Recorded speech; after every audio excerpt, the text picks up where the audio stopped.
So when people come in at 45, 50, what would you typically do at the Buddhi Clinic to help them? So more and more people are definitely concerned about their brain health and mental health in middle age today.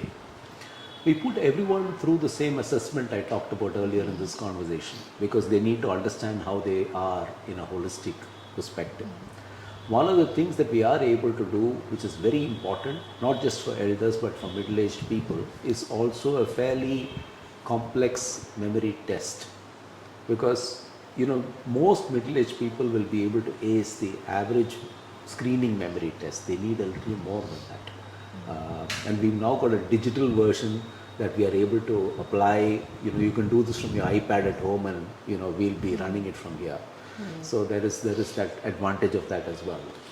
So an assessment, we are standing in a physio gym, and one of the reasons this exists is also because physical activity and your levels of physical activity and how well you are physically are so important.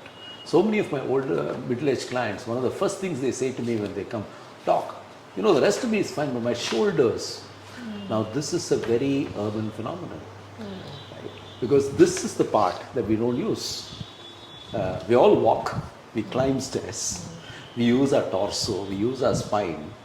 We don't use, unlike people in agrarian societies or unlike a time when we did labor, we don't use our shoulders and arms that much.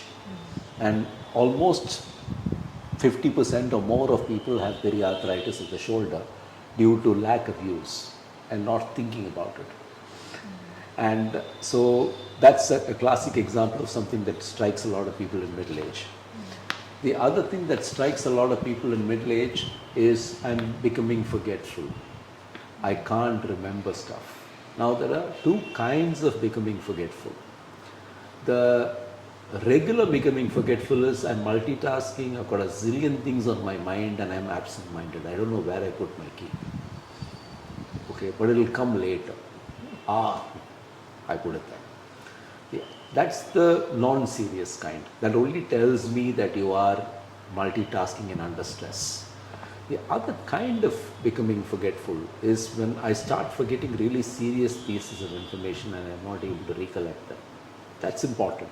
That has to be paid attention to very, very quickly. And the one particular thing that might be a sign that you're not doing too well cognitively is if you find names difficult. You've always found names difficult, that's difficult. But you suddenly start finding names difficult, or you're struggling with words. That workout thing, I'm not able to say treadmill, right? Or I'm not able to say exercise bike, right? So this, if I start struggling like that, that could be a sign of early degeneration. Naming and word finding is a very important cognitive skill, and it's one of the first things to go in conditions like Alzheimer's disease. And very often that's what people start with very, very early on before they present with more serious memory loss. So for middle-aged people, therefore, to answer you, assessment which is tailored to pick up these things is extremely important. In terms of solutions, again, people are likely to have cognitive, people are likely to have very often mental health, people are likely to have physical condition related, and many, many people in middle age have lifestyle problems, things to do with sleep, things to do with digestion. So again, we believe in offering them an integrated solution. Many of them work with our physical therapists, many of them work with our psychologists, many of them go through various pain relief techniques like this, many of them come and work out because they find it to be a structured environment where they can work out. Many of them do Ayurveda and yoga. So if my interest in middle age is I want to remain well, I want to be better, then of course what you need is the opportunity of preventive health, and for that we have a range of membership programs.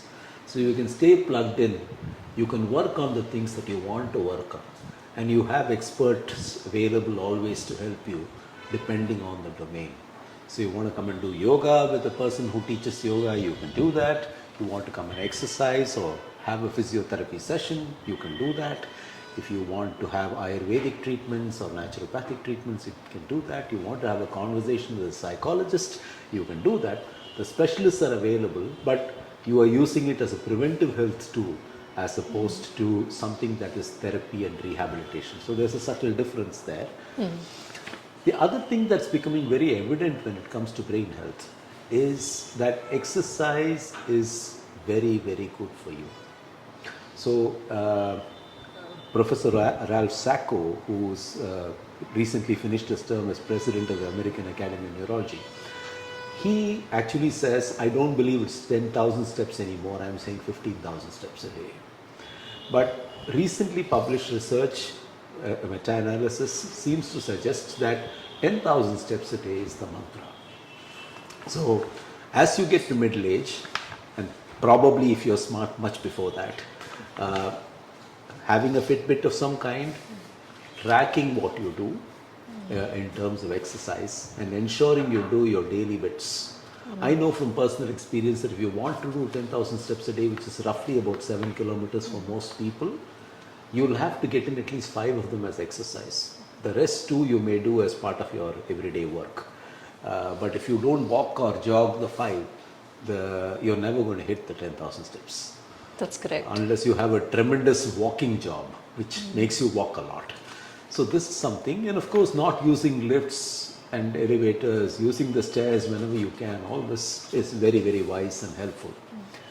The other things that help, we are often asked about Sudoku, we are asked about crosswords.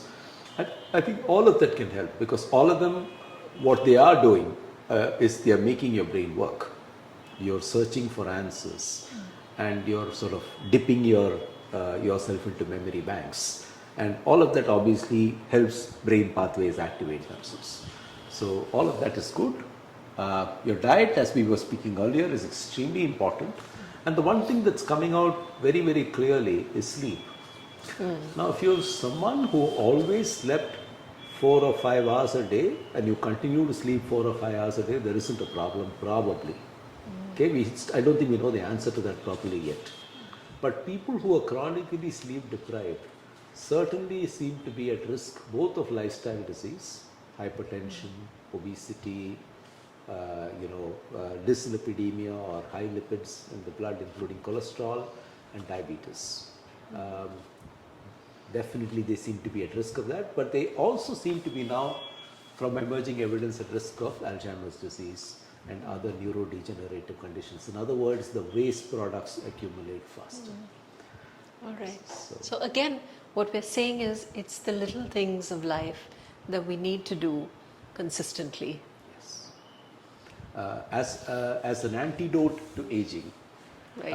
I think it's all about the little things in life, doing them consistently and probably starting early enough so that it makes impact. Right. And I'm going to add also perhaps doing them creatively.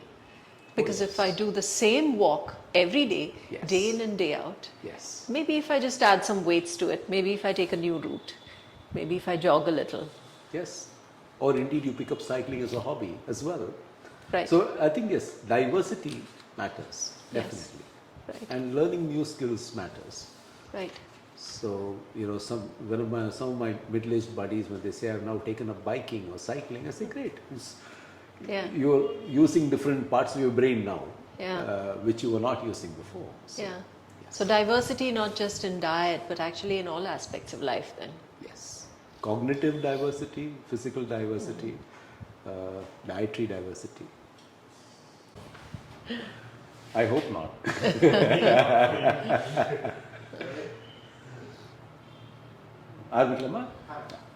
So the key word really is diversity.